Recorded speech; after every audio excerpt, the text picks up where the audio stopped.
Welcome to episode 299 of Sports Geek. On this week's episode, I chat sponsorship and activations with the Philadelphia Eagles, Catherine Carlson. Welcome to Sports Geek, the podcast built for sports digital and sports business professionals. And now, here's your host who is loving the connections via Lunch Club, Sean Callanan. Thanks, DJ Joel. Yes, my name is Sean Callanan. I am loving the connections and the meetings I'm having via Lunch Club. It's something that I've been doing almost for a year now. It's effectively virtual networking where it matches you up with different people from around the world, and I'm really enjoying it. If you would like, it's invite only, and it's allows people to connect professionally.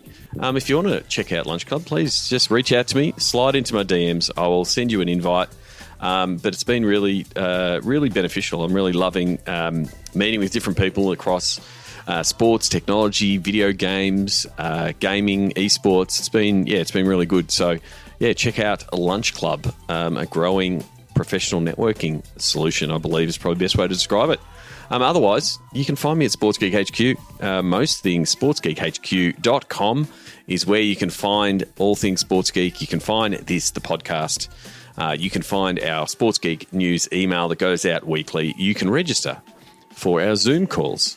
And you can also find the links to the Sports Geek Amplify series there. But if not, you can always try the old-fashioned way. Email Sean at sportsgeekhq.com or via socials at Sean Callanan on most platforms. One of the things I did mention there was our Sports Biz Zoom calls. We ran them twice weekly for most of 2020 as most people were working from home or in an extended lockdown as we were in Melbourne. They are now hosted monthly. So they are something we really do want you to book in for. Our next one is our April Sports Biz Zoom call is scheduled for April 13, 14, depending on what part of the world you're in. And we're going to look at the world of sponsorship valuations and rate cards. It was I think we did it once or twice last year on the Zoom calls, and it was a really hot topic. So we're going to revisit that. Look at the world of sponsorship and valuations and digital valuations and the like, which was discussed in the Sports Geek Amplify series with Amir Zanosi at Zoom. So I might see if Amir can join us for that Zoom call. But if you're in the world of digital or sponsorship, please come along. Let's join the chat. Let's share and learn together. You can do that at sportsgeekhq.com/Zoom calls. Before I get into my chat with Catherine Carlson from the Philadelphia Eagles, just a quick one to check in to see how can I help you. Is there a project or some consulting work that I can do that will help you reach your goals? That's my goal. My goal is for digital to be the number one source of revenue for sports by 2030. And I'm going to do that by helping people maximize what they're doing in digital. So if you need some education and training to help your digital team either get up to speed or define a strategy or build out a new content series, that's exactly what I've been doing for the last 10 to 12 years. So please, reach out. We've got our Pick My Brain sessions available. If you go to sportsgeekhq.com/pickmybrain, that's a 2-hour deep dive with you and your team on what you're trying to do, whether it's digital, ticketing, sponsorship, those kind of things. Please reach out on any of those particular topics. Like I said, I always love working with podcast listeners. So guess what? You're one of them. If I can help you, please reach out. Now, here is my chat with Catherine Carlson from the Philadelphia Eagles.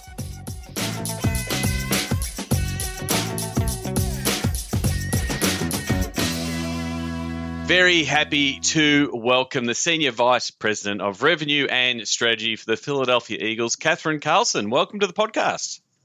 Thank you for having me, Sean. No problems. This has been a long time in the making. If you checked my LinkedIn inbox with Catherine, I think it's been 2 or 3 years that we've been going backwards and forwards, but persistence is a virtue, and glad to actually get you on for a chat. I know. I've been listening to your podcast for the last several years on my long commute into the office, so I'm excited to be with you finally today. No, exactly. So first of all, as I normally open up, how did you get your start in the world of sport?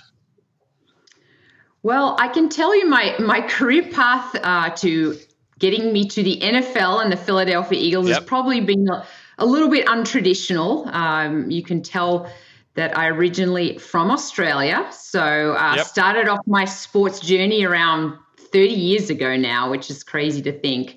But back in the early 90s, so I'm dating myself here, sports management was pretty much a brand new degree. And I was based in Melbourne, Australia. And, we were part of the first group to ever go through a business degree with a sports management major. And so really at the time, and I didn't realize it, but it was kind of groundbreaking. And, I feel like it was the beginning of a new level of professionalism in sports and, bringing some young up-and-coming, business-savvy, hungry managers into the industry. And so it was exciting to be part of that first group. So, and so that was the early Deakin sports management stuff, wasn't it?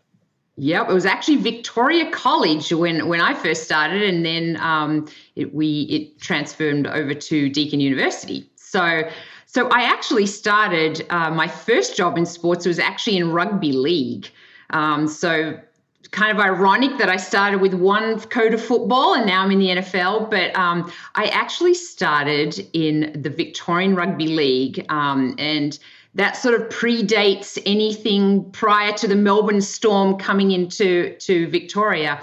But really, the purpose of the organisation was really to grow rugby league in Melbourne, which, as you know, is a stronghold of Aussie rules. And so I started off working in a small little office in Melbourne, and with the goal of growing the sport there. I was the only woman in the entire organisation, so it was always interesting to hear the commentary. Well, what does a woman know about rugby league? And so when I was there in my first 2 years, I actually went out and got a coaching certification. So it was, so I'm actually a qualified rugby league coach. So you probably wouldn't know that looking at me, but I am definitely a rugby league coach back in the day. So that was kind of a fun start to my career. And so, again, like you said, in those early days, it was a matter of like sports administration was still relatively new. At least in this part of the world, it was moving from that volunteerism to more professionalism, and the industry was starting to build out. From the Victorian Rugby League, you ended up working in hockey as well. Yeah, I actually worked for the Australian Hockey Association. So I think it's known as Hockey Australia now, but on the men's side. And my role was really as the program manager working with the National Hockey League and getting that up and running and preparing the men's team for the Atlanta Olympics in 96. So I spent a good 3 years of my career there. I grew up playing hockey, so it was kind of a passion point for me. But after 3 years, I kept looking at the U.S. I had a passion. I kept looking to the U.S. as a leader in sports, and I think professional sports was in the U.S. was very intriguing to me.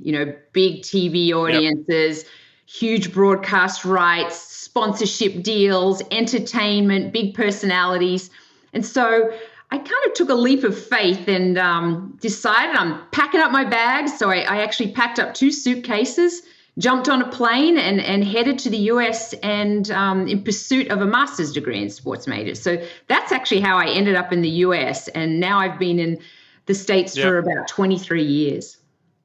Yeah. So one, the education piece and understanding the US market. Were there learnings, knowing, I'm very much in the Australian market and knowing how it works there. But you're right, the big bright lights, the big media deals, just the scale that is in US sport, coming out of doing the masters. How did you then get into the US sports scene? Well, in completing my master's degree, we had an opportunity to do an internship, which is very much the American way after a master's degree. And so I actually was very fortunate to get an opportunity to work at Disney's Wide World of Sports.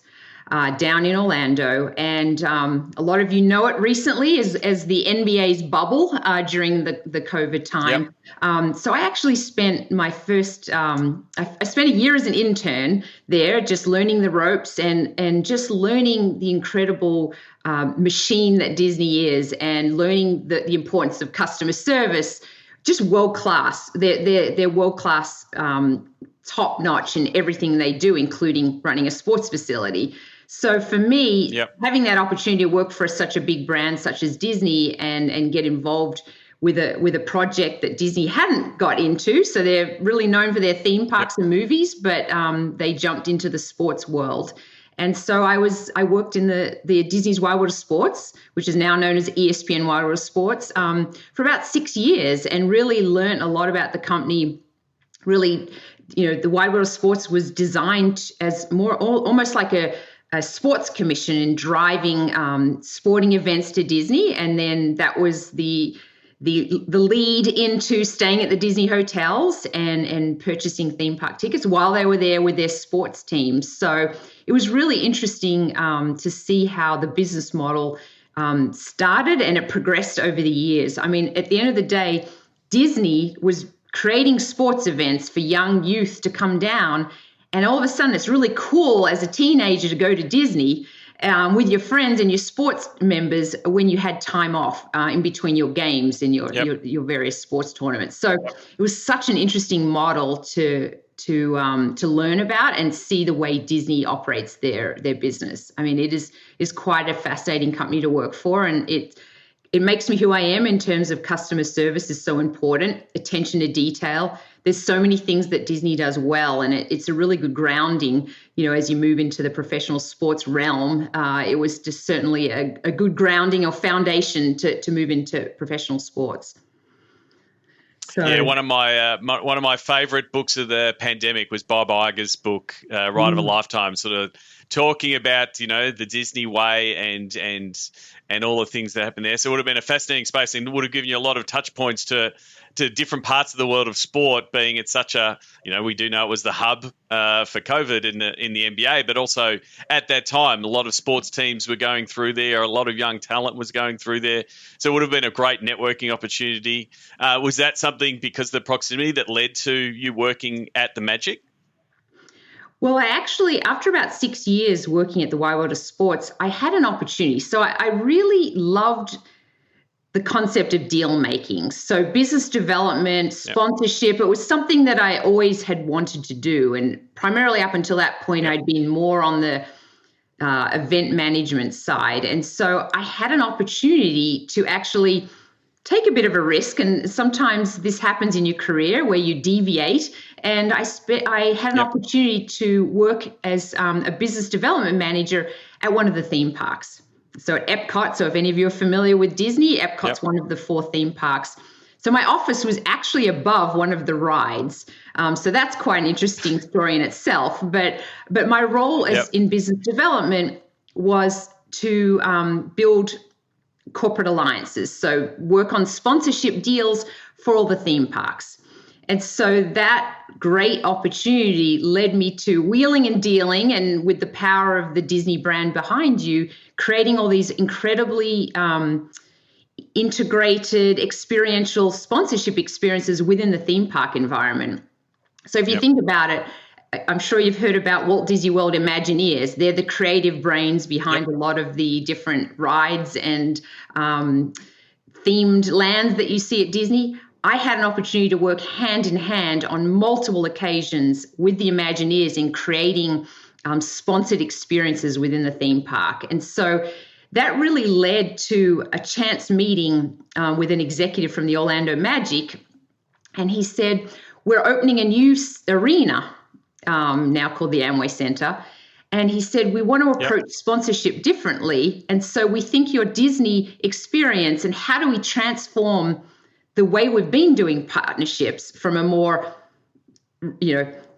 put signs up and call it sponsorship to making it more integrated and experiential. And we'd love to see what you can do from a Disney standpoint and bring that little Disney magic to the Magic. So that's how I started my jump into professional sports. So that led to 11 seasons with the Magic, actually. So it was quite a ride. Yeah, I mean, it is quite the segue. I mean, that was one of the things I wanted to ask. I guess the selling sponsorship on the Disney, like, you were effectively really early on, like, what is now known as, hey, we've got to do experience. The stadium experience is far different. You know, if we're looking back 15 years ago into the last 10 years that sports are now doing that. Obviously, that was a good grounding because that's what you were designing with Disney, and that's where you went in, you know, with the Magic and Amway Centre to be able to say, yes, we're not just taking your logo, or we're not just parking the car at that gate and letting people walk past it. That more creating an experience, is they the kind of deals that you like getting your teeth into? Yeah, I think it opening a new stadium or an arena, you have a clean blank canvas. And so you can recreate and create new experiences. And it was fun being part of the process, because I think we ended up building out 22 different themed sponsored experiences within the building in the course of about 6 months. So it was, incredibly, probably the craziest time in my career doing that. But like you just use the example of, putting a car out the front of the stadium or the arena. So we actually, when we were creating the Amway Centre, we actually created an indoor deck, and we actually sold it to Kia Motors. And so instead of the traditional, let's put the car outside as the guests are coming in, we actually had a crane, and I'll never forget this day. We had a crane lift up a Kia SUV, drop it down into a deck that was visible from the inner bowl. I think it missed the LED signage by about 6 inches, and I pretty much almost had a heart attack when we were installing it. But we created an experience. And so Kia used it to invite their guests or test drive a Kia and come and experience our Magic game from the deck inside the stadium. And so they really leveraged it as part of overall activation. So that's just an example of, creating a theme. It sounds so commonplace now, but, 12, 13 years ago, that was a very unusual thing to see in an indoor arena. So it was kind of groundbreaking, but it was bringing that Disney magic and trying to bring an experience into the stadium versus just putting a sign. I mean, we put a Kia sign, don't get me wrong, but then we added and made it additive and made it part of an overall promotion and really drove value for the brand. So it's still there to this day. So did something right. So working in the NBA environment, spoken to a lot of people in the NBA, either in the digital or like yourself in that corporate partnerships activation space. What were some of the, I guess, benefits and lessons of like working with and leaning on and your colleagues at other NBA teams in, you sharing something that you've done with Kia and then talking to different teams? Was there a lot of lessons and learning and I guess rising tides lift all boats from an NBA team level, working with different teams? Yeah, the one thing and it's similar in the NFL now, but working with Teambo, team business operations, team marketing and business operations, I love the fact that we did share a lot of best practices. It was really, you compete in certain platforms, but you also are comrades there's a camaraderie between the teams as well. And so I love the fact that the NBA, we would have league meetings every year and ongoing best practices and share different ideas amongst the teams. There was a bit of competition as well. So we would have an annual sponsor activation award of the year, and it was the coveted trophy that you wanted to win. I think we won it the first year it came out, and then we lifted the bar so high and it became a real competition between the teams to sort of one up each other. But it was certainly, I like that sharing across teams. I think the NBA does it exceptionally well. And there's a similar structure now in the NFL called Club Business Development, where we do a lot of best practice sharing that, it allows us to be better as a league, be better as an individual team. So I think it's a best practice across all professional sports, quite frankly. And now you're at the Philadelphia Eagles with the title, as I said before, Senior Vice President, Revenue and Strategy. That's a very a wide remit from a title point of view. What does revenue and strategy remit look like at the Eagles? Well, predominantly, if you use the word sales, I head up the sales functions of the organization. And really, at the Eagles, we're in a very unique situation where we're 100% sold out with our season ticket members. In fact, we have a significant waiting list of 20,000 plus wanting to be a season ticket member. So I don't spend too much time on selling tickets because we renew our tickets at around 99.8% every year. So my primary focus from a revenue or sales standpoint is on our premium customers. So our suite holders, our field seats, anything that's contractual. We're in the process of creating a new VIP lounge right now, and we're in a sales campaign. It's the Foxbet Lounge. And then, but more importantly also is the corporate side. So sponsorship, there's a very huge upside on the sponsorship side. You're not limited by inventory. You can continue to create innovative platforms for your partners. So I think that's the most exciting part of my job in terms of growth. I think there's tremendous growth. The one thing that I learned about coming from a NBA team in the 17th largest media market to the 4th largest in Philadelphia, the scale of everything we do was significantly larger. I always tell the story is my first game at the Eagles, our president said, come and let me show you what it means to be an Eagle fan. I want to demonstrate the passion of our fans and why this is so important to what you do every day. So on the opening game, my first ever Eagles game, he said, come with me and we're going to walk around tailgating. And so basically our game starts at 1 p.m. Fans start arriving at 6 a.m. And they have the most elaborate tailgating setups with RVs, full cooking facilities. I mean, you've never seen anything like this until you've gone to an Eagles tailgate. Well, I can tell you, we've had 70,000 people in our stadium. I would hazard to guess there's 80 to 90,000 people tailgating. So some people don't even actually come into the game. They just hang around for the tailgating. And so I was just blown away with the passion, the arriving at 6. It's such a tradition with the Eagles. But what was even more impressive is just like people tell you Eagles fans are passionate, but until you witness it yourself, I mean, our Eagles fans bleed green. Like it's without a doubt. And on Sunday, it's Eagles Sunday. Don't plan anything on a Sunday because that's an Eagles game. And when you look at things like TV ratings, our average game is, in the 30 plus from a Nielsen perspective. But from a household share, some of our biggest games, we have 60 household share, which if anyone is not familiar with that, what that means is 60% of people have got their TV turned on, are watching an Eagles game in our markets. So it's just incredibly strong, the brand and what it means to people in Philadelphia. But also what we've found is that where we really have a lot of interest from a corporate standpoint is not just the Philadelphia footprint, but across the whole US. Our social media footprint is over 9 million. Actually, it's almost 10. It's approaching 10 million fans through our social channels. And so we have this whole marketing concept called #Eagles Everywhere, because what we've realized is Eagles move around the country, and actually, the Eagles are rated number 1 in terms of travel equity.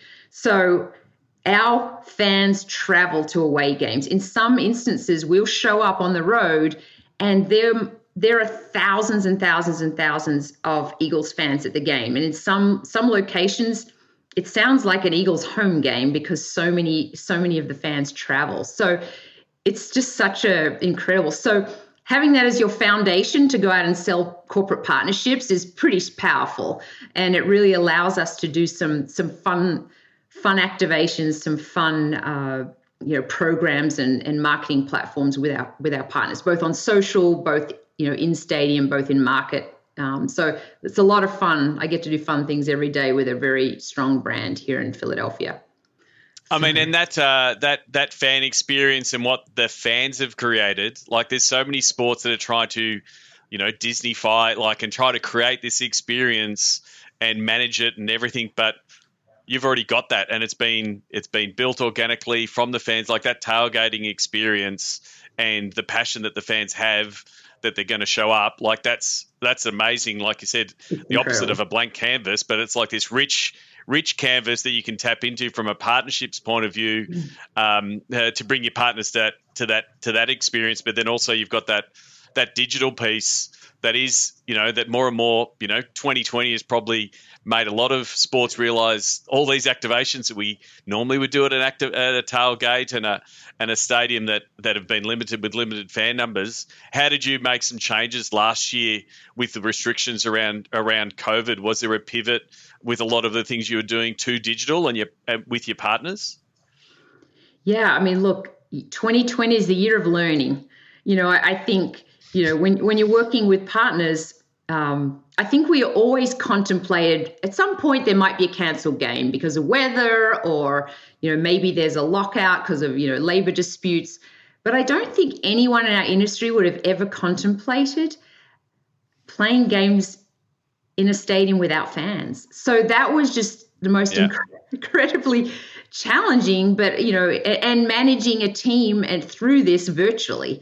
So, I have a team of 30, and so having to figure out, okay, what's our game plan? And quite frankly, when we started off 1 year ago in March, our game plan continually evolved. So we had to have such a level of flexibility and, communicating transparency with our clients to sort of navigate through this. But in terms of how do we pivot to more digital assets, it was actually really interesting. The NFL created some new assets for us that we were able to monetize and help our partners out from a make good perspective. So you probably saw, tarps, covering the lower 8 rows of the stadiums, and that certainly provided, branding value. But we really looked at a lot of digital assets as well, and bringing, events are such a big part of the Eagles, world. And so pulling those events into digital versions of the events, and I know we're probably all zoomed out, but early on in the pandemic, we did some unique things. So I'll give you an example. So we do training camp every year at our training facility, NovaCare Complex. And that's really a really hot hospitality ticket for our clients, because they get to come to training camp, see all the new players, the new free agents, see our favorite players up close and personal. You can literally stand on the sideline and watch practice, and there's quite a hospitality. Yep. And as part of that, we would always have the players come and meet our clients. They would bring their clients, and so it was just a really good premium hospitality opportunity. So this year, we actually kept the tents there, but we put in laptops in each of the tents, and after practice, we would have the players come up and do a private meet and greet with our clients that would have been there. So in actual fact, they got to ask questions with the players and interact with the players, and that was pretty special for our clients, because they probably got more of an interaction with the players virtually than they would have, in a regular training camp event. And so one of the other things that we did was we do a lot of dinners and, bring all your corporate partners in. And what we did is we actually hired a company, you're probably familiar with them, they're called Tao. So Tao runs a lot of the top restaurants and nightclubs in major cities all around the US. And so we actually partnered with their executive chef. And so we did a virtual dinner. So we sent all the ingredients to the client's house. We sent a nice bowl of wine from our wine partner. And the RSVPs and the attendance rate, we got more executives and their family members participate this than if we were doing it in person. And we have clients that are national clients that live all around the country. They all jumped in, and it was something to do, and it was an hour interactive experience. We had the chef, and it was just fun seeing what their kitchen looked like, how they were, they bring in their family members, their dog if you wanted to. It was just, it was actually a really interesting touch point that was a great story in a way we were able to change some of the things that we did. And I love that. Like, I had some executives attend that would usually never attend an event. And so for us, it was kind of a fun way to do it digitally. But outside of sort of, do you think some of those will stick post 2021 and like be, because like, again, an Eagles executive, or an Eagles fan that's a C-level executive that's in LA, they can't come to an event in Philly. Like, you're going to be still hosting those, up close, hard knock style training camp events. Do you think there will be a mix of, again, whether we all still want to be on Zoom in 2 years' time, it remains to be seen. But do you think some of those events will stay to engage that, out of your location, to engage that wider fan base? Yeah, I think some of the learnings coming out of COVID is that sometimes virtual events are actually more inclusive. And, sometimes you're constrained in a physical sense when you have an event, an in-person event, you're constrained by where you host it. What we found was that there are some great opportunities, and I think they'll continue to stay on a go-forward basis, because they actually lend themselves to being virtual and actually reduce some of your costs. And I actually think it's here to stay. We're looking at a new B2B platform.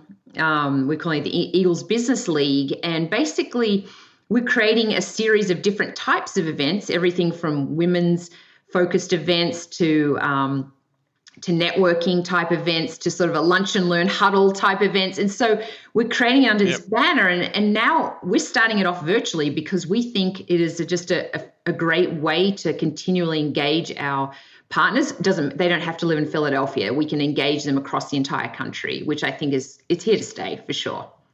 Definitely. So one of the things when you see someone that has revenue and strategy in their title is the push to find like non-traditional or new avenues of revenue. How do you balance hey, I've got this great fan base, there's more work and more mining to be done with this main fan base, and we could, potentially get more money out of certain segments, that kind of thing too.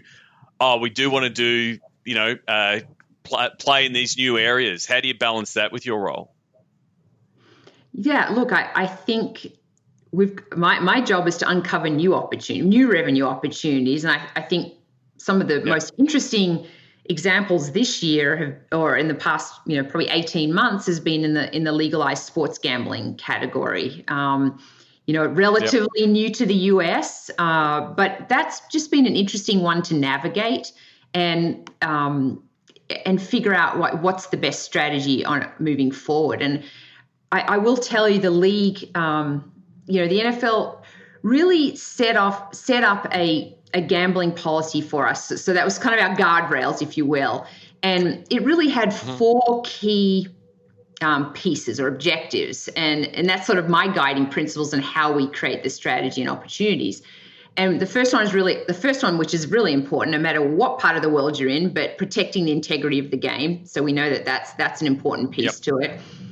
Maintaining the NFL and the team's brand reputation. So that's important. Driving fan engagement, because what we've realized is, starting with fantasy sports and now in the legalized gambling space, is it definitely drives fan engagement. And then the final one, which is where I come into play, is growing those commercial opportunities. So for us, it was interesting. If you'd asked me my strategy 2 years ago, I would have said, this is my strategy, Sean. There's three distinct parts of the gambling space. There's bricks and mortar. So in other words, the land-based casinos. I would tell you there's fantasy sports, which was growing and growing immensely in the US. And then the legalized sports gambling piece. But now, 2 years later, I would say all three have merged together. So every piece of that strategy, they all, like fantasy sports is now into legalized sports gambling. Casinos have online gambling or online casinos, and legalized sports betting. Some are standalone, but a lot have partnerships with all of those three.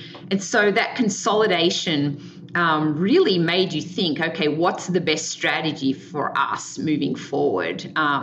So really, we actually have three different partners in the space. We made a strategic decision to be non-exclusive, and I think that's really worked for us. Each of our three partners, so we have Unibet, FoxBet, and DraftKings, but each of them have such distinct different objectives, and so we've been able to really create and manage the share of voice, so that there's still a lot of value there. They're not all identical. They all have very different needs and objectives in partnering with a property such as the Eagles. So yeah, I mean that's the fun part of my job is navigating and figuring out how do we best work in this space and drive revenue, but at the same time we're providing tremendous value back to our clients. So we're having a lot of fun with it. During COVID we built an entire new lounge, a VIP lounge, about 4,000 square feet in the base of the event level of a Lincoln Financial Field. It's called the FoxBet Lounge, and we're launching it this season. So just things like that was, things that we were doing in COVID, we were still constructing a space, which is kind of incredible when you think about everything that was going on. So yeah, this is a space that I think will continue to grow. I definitely think the NFL will continue to maybe loosen the restrictions a little bit, or it's a cautious approach, I understand, but I do think there's some opportunities to continue to grow in this space. And because it is so early on, do you sort of look back home, to the Australian market that's a very mature sports gambling, legalized betting market? There's different players in there. They've been integrated with sports leagues and teams, for many, many years. You're sort of keeping an eye on, because they've sort of evolved and got to a different level, to sort of say, well, what's happening in Australia? Is that something that we can adapt with our partners, with the Eagles, to sort of say, like, what this might be phase one, effectively, if it's like the Marvel universe, what does phase 4 look like? Are you trying to sort of look ahead to say, oh, that looks interesting, the AFL are doing that, or that's what, NRL clubs are doing, to sort of see potentially where you might be going? Absolutely. And what I find is that a lot of my contacts in the industry that I've met most of the legalized sports gambling players here that are available in the US. I think I find a lot of executives within those groups are not originally from the US. So I think these brands are being really smart and bringing in executives that have built it up or have experienced it, whether it's in Europe, whether it's in Australia, various different countries. So it's really, it's been interesting to see that they're bringing in experts, and therefore we're learning a lot from them and how we can, like, where does this go from now? That's the exciting part. Look, I don't see our venues having retail locations at stadiums yet. I think that's definitely a phase 3 or 4. But I suspect that may be part of our roadmap in the future. If I had a crystal ball, it may get there. It's just what's the timeline for that? I'll be curious to see how that evolves. Yeah, it is funny. It's like also here in Australia, we have ads with Allen Iverson and Shaquille O'Neal doing gambling ads in the Australian market, which is, quite strange, because it's effectively like, seeing Ronaldo do an ad in Japan that only gets shown in Japan. But it's just that mature here in this market. So it's going to be interesting to see. And there has definitely been a brain drain of people that work in the gambling space, either on the bookmaker side or also the integrity side, which is a really big part of it. There's a lot of integrity people in the integrity side in Australia that have done a lot of work to protect the game. That I think NFL, NBA will be tapping on to make sure that stays ahead. The other non-traditional part, which you guys have from an Eagles point of view, dove into is the esports. What's been part of what you're doing in the esports space with the Eagles? Yeah, that's been an interesting space, and I know you're more of an expert on this space than I am. But obviously we have the EA Madden NFL games, so that's we have an actual title that is relevant to our games. Yep. So that's a good starting point. So the Eagles we've dipped our toe into it. I would tell you, the NFL actually has a club championship, so an EA Madden club championship. So each team plays in a tournament. You qualify, and we have players that represent the Eagles in a tournament. This past year it was virtual, so you get about 150 or so, 160 participants. So we feel like esports is obviously growing, and it really is a great new fan funnel for us. So if you think about it,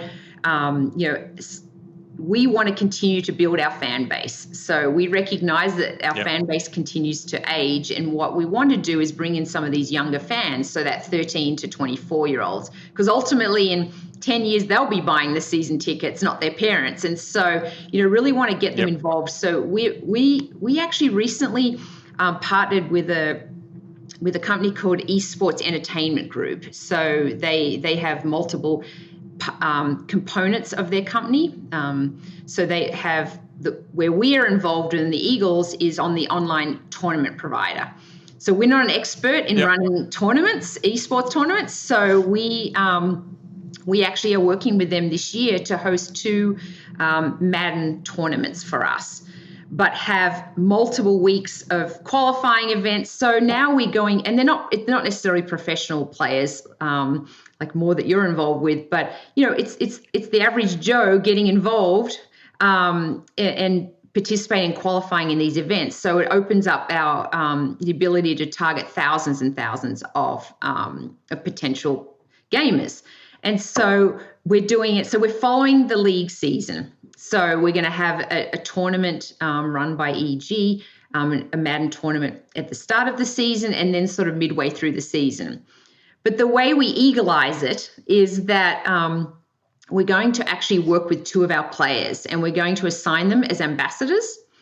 And so, think about it, the average rookie and younger players, they're all in their early 20s. So we don't think it's going to be too hard to select 2 of our players to become a tournament ambassador for us. And so we're going to have some fun with that, do some content, get it out through their social handles. We're going to have them attend so we'll do qualifying tournaments online, but ultimately have the tournament, the finals, if you will, at our stadium. We're going to have player involvement there. Cool once in a lifetime Eagles prizes. So we're really adding an Eagles flavor. We're really pushing that younger demographic, which I think ultimately is a smart strategy for us moving forward in terms of bringing in more kids into the funnel. Only 1% of all Eagles fans actually get to come to a game. So what we need to do is continue to engage our fans. And we think, through EA Madden, doing tournaments online, we're getting that younger generation of fan to get involved with us. And so that's our strategy. And it's kind of it's been fun so far. We're in the process of, putting the tournaments together. But one thing, in our research, we found that the number of Eagles fans that are playing Madden has grown exponentially. Yep. The numbers would blow your mind. And so we know there's a ton of, and we can see if they're playing at Lincoln Financial Field or they're playing an Eagles team as part of the, who are they, who are they recruiting for their team? They know the player ratings. It's really interesting to see how the younger generation are engaging with our brand. And if it's through gaming, that's great. We want to try new avenues to bring in new fans. So I think this is, you know this more than I do. I mean, that's the thing. I think it's a real opportunity to see gaming as a platform, not as a destination. And you're right. I think, Eagles fans, those same ones that are tailgating, when they're going home and they're pulling out their PlayStation or Xbox, they're playing Madden. They're playing as the Eagles. They're not going and playing as someone else. And so that's how young fans are learning the plays. They play the game and then they watch the game on Sunday and they see the same play. I live it vicariously through my 14-year-old. And so when we trade a player at the Eagles, he tells me what their player rating is and if that's a good move. So he's a wannabe GM. But if you think about it, he's engaged with our brand and he cares who's traded, who's on the team, how that impacts the game. And so I think that's just it. We're onto something that really I think will help with the future of building our fan base at that younger age group. And I think from an NFL point of view, it does become another channel. Like I think the FIFA game is so big now. You talk to Premier League teams or MLS teams, and they actually do their jersey logo reveals like in the game, and get and they go back to their partners and say, look at all the exposure you got inside the game. So it becomes another channel. Like it's great that you can rattle off your Nielsen numbers and your 60 share, and then you say, oh, by the way, here's the bonus stuff that's happening in a video game over here. So it's just going to be on the up and up as the NFL expands the Madden universe and all the different titles that are and activations around it. It becomes another place that you can play and potentially do some deals in the future. Absolutely. Especially it's just a coveted, demographic that there's definitely brands out there that are very interested in that. And we want to be able to deliver that demographic to our partners too. And it does make it easier when every player that's coming into your locker room year on year, that's what they've grown up. That's how they've grown up playing the game. So you're right. You won't have a problem finding a rookie or a player to say, hey, yeah, I play Madden all the time, because, real life is a little bit like ballers, right? Well, they are still playing games all the time. That's right. Well, it was funny. Last year, we had a bunch of players. We had some fun with some of our social media content. We had the players kind of reveal what their player rating was on the Madden game. Yep. And they were either disappointed, like, why am I only rated an 80? I should be like a 93. And so, but our fans ate it up. They loved that content and, loved even seeing the players see their own ratings revealed. So we definitely identified this as a huge opportunity for the future. Yeah, we're probably a few years away from a coach talking about the player rating and agreeing with the player rating and why they need to work more in the off-season. But we're not far away. Like, I think in 10 years, that will be the vernacular that the coaches will say, sorry, I agree with the guys at Madden. You need to work on your evasion skills. That's what you got to do in training camp. But we're probably not that far away. I tend to agree with you there. So I did want to mention, it sort of brings back full circle to your early days of the Victorian Rugby League. The Eagles were profiled in the Wall Street Journal for being, for the female leadership at the C level. What are the Eagles doing right, having women in leadership positions? Well, that's a really interesting question. When I was considering the opportunity at the Eagles, I did my homework.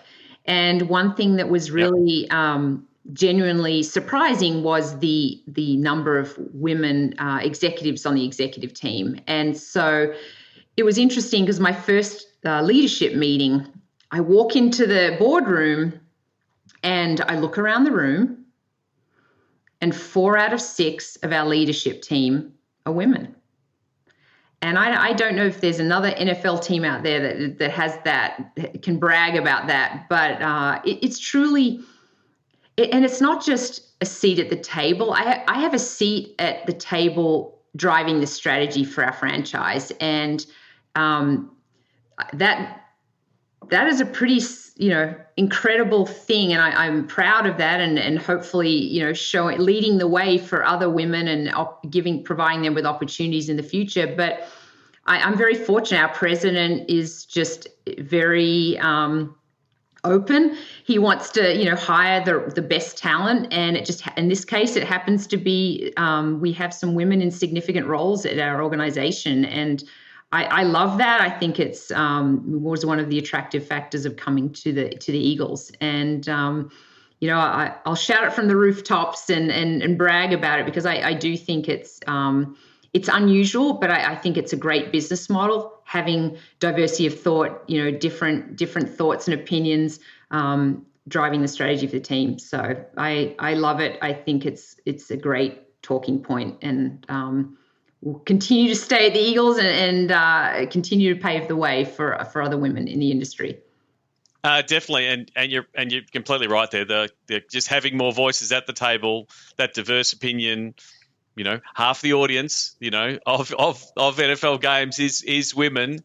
So all the stats are there, but it's still something that needs improving. But you definitely, when you do get examples like the Eagles, you do want to shout it from the rooftops. Absolutely. Yeah, definitely. What's advice, before we wrap up, what advice do you have for people trying to break into the industry, or people who might be listening in Australia that say, how has Catherine ended up, working in one of the premier NFL teams, starting from Australia? Like, there's a lot of people that want to break into the scene, either from other locations. What are some of your advice to get into the world of sports? Yeah, I think be a student of the industry. I probably the best example is my first job was in rugby league. I didn't know enough about the game. I went out and became a qualified rugby league coach. So you don't always have to be in the sport that you know everything about, and your first job might not be your ideal job. But I always tell people that want to get into the sports industry, it's competitive. And so you have to, how do you differentiate yourself? And it's those free internships, it's working opportunities, it's networking when you don't have to network. I am the biggest proponent of LinkedIn. I can't speak highly enough about LinkedIn in terms of networking. I will share this, that my opportunity with the Eagles came through a LinkedIn message from a recruiter. So, I think it's so important. You have to start building your brand, and anyone can do that. You're building your brand, commenting, being engaged in our industry, being part of podcasts, starting your own podcast. I mean, there's so many different ways that you can differentiate yourself. But what I look for, in that entry-level role is I really look for a team player, number one, because I can teach skills. I can't teach teamwork. I think my biggest request of someone jumping into the industry is be intellectually curious. Ask, why? Why not? I want you to sort of challenge the status quo, look at the industry, where are there opportunities, let's not do it because that's the way it's always been done. So for me, you can add value if you open your mind to innovative and creative things, and why not? You can even borrow stuff from other industries and bring it to the sports industry. So I just think, and persistence, you're not going to be the CEO in the first year out of college. It's taken me a few years to get to my role, but never give up, and don't be afraid to, your career progression is not necessarily up in a linear, like a ladder. Sometimes you go sideways. And maybe in my case, I actually left the sports industry for 5 years to work in a theme park. And that provided me with other opportunities. So be a student of the industry is what it comes down to. Be a student, be positive, be a student of the industry, and be a team player. Terrific advice. It's one of the reasons I ask people where they start, because they look, hey, you're at the NFL, but it's like, no, where did you get your start? Where did you build your base of knowledge, skills? The always be networking is a great one. Again, we've had a lot of people that have lost their jobs in the past, 12 to 18 months. But even before that, when you see someone getting back on LinkedIn because they're looking for a job. That's not when you're meant to be networking. Network when you're meeting everybody, when you're meeting everyone through your current job. And then the other piece of is once you're in, keep doing that and helping the people get in, because I think that like networking karma, like just that you just keep building up credits. As the years go on. Building a network with your peers across the teams, across leagues has just been so invaluable, because if you come up against a challenge, you can reach out to your peers, or how did you handle this, or how are you handling this? Yep. And so that camaraderie and team feeling, to be able to reach out to your peers in the across the industry is just invaluable. Just totally invaluable. Terrific. Well, Catherine, I want to finish off with the Sports Geek closing 5. Do you remember the first sports event you ever attended? I think it was a cricket match at the MCG, but I can't recall which. I think it was a cricket match at the MCG. I should know that. I'm on cricket match at the MCG. Probably an Ashes. It's pretty lame that I'm not giving you a great answer there, because I'm on the board of USA Cricket. So that's pretty lame. But yes, it was a cricket match. Let's just say it was an Ashes test. Boxing Day. Australia versus England. We'll give it a bit of history. There you go. Yeah, we'll go with that.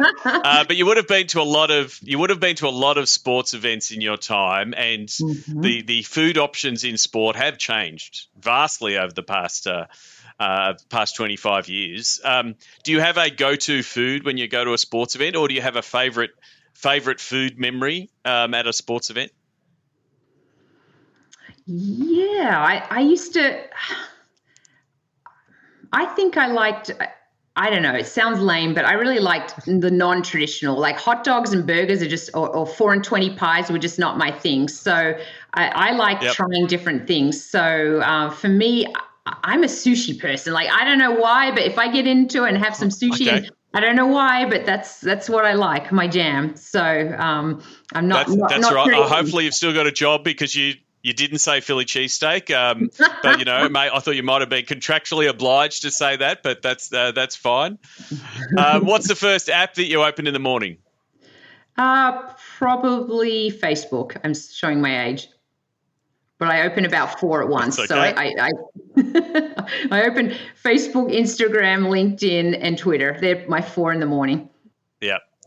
Is there someone that you follow either online or an author you read that you suggest the podcast listeners should follow, and why?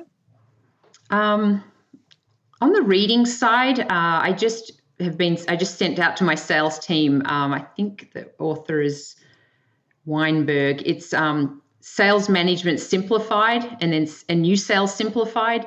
It's just a really good refresher of new business development. I've enjoyed sharing that with my team, and it's just sort of a good refresher course. So that's a good one there. And then I probably annoy the hell out of my husband. I have about 500 different notifications on Twitter, so I try and keep on. So I have so many that I follow on Twitter, just because I want to be on the cutting edge of different breaking news and industry news. So everything from Darren Ravel to pro football talk, because I want to know what the trades are going on. Anything in that genre, sports business genre, is what I follow on Twitter and different channels. Terrific. Well, you've probably spoiled the last question, but that's fine. But I asked, what social media platform is your MVP? LinkedIn. And so you can answer it personally, like what's your go-to platform, but then also from an Eagles point of view, from your role, from a revenue and sponsorship point of view, what's the go-to platform that you're using with the Eagles and partners? Yep, I think from a monetizable standpoint, Facebook and Instagram have been the best platforms just to really target the audiences. So we have that ability. I think the biggest growth area from a following has been TikTok. I mean, TikTok has absolutely exploded for the Eagles. I'm still trying to figure out how to monetize that. So TikTok's an interesting one. It intrigues me. I'm just not sure on the monetization side yet. And then you said personally? It's going to be interesting to see. If Instagram can copy it and stomp it out like it did to a certain degree Snapchat. So it's a bit of a wait and see. But I think you're not alone in trying to figure out how to monetize TikTok unless you're an influencer that has millions of followers. I think sports is still figuring out as a content platform and then a way for it to monetize. And for you, what's your go-to? What's your MVP social media platform? Probably Instagram. I just like the visuals. I enjoy that. Instagram is probably my go-to from personal. Terrific. Well, Catherine, thank you very much for coming on the podcast. I really do appreciate the time. How can people who have listened to this podcast connect and network with you? What are the best places to find you on the internet? Yep, LinkedIn. LinkedIn is the best way to contact me. I always try and respond to most people that reach out and grow our network. That's what it's all about, right? Network. So that is the best way to catch me.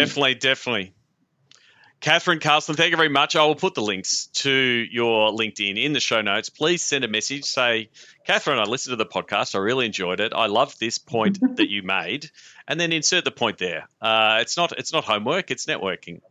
Thank you very much. I look forward to potentially being in your city again and maybe catching an Eagles game sometime in the future when they let me travel again. Well, you would be very welcome, and I'll take you tailgating. How's that? Terrific. Learn from the Sports Geek Amplify Season 1 cohort. Timo, Vlast, Stellar Algo, Ubi Park, and Zoof. For more, go to sportsgeekamplify.com. Thanks again to Catherine Carlson. You can reach out to her, send her a message on Twitter. She is Aussie Cath on Twitter. And also, please connect with her on LinkedIn. Big proponent of LinkedIn. Please let her know that you listened to the episode. Again, it's great when I hear from the Sports Geek podcast alumni that they are getting reached out to and getting kudos from you, the podcast listening audience. So please reach out to Catherine and say good day. And really do appreciate it. Before I wrap up, as always, to reach and connect with me, you can do so by multiple means. But really what I want to do is work on big problems and help you solve some of those big problems. So that normally starts with a phone call. So go to sportsgeekhq.com/phone call, book in, let's have a chat. Let's figure out how I can help you or maybe how I can connect you with the right people or the right tools to solve that problem.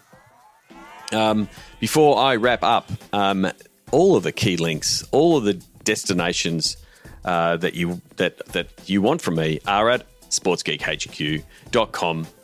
From there, you can book in a time to chat.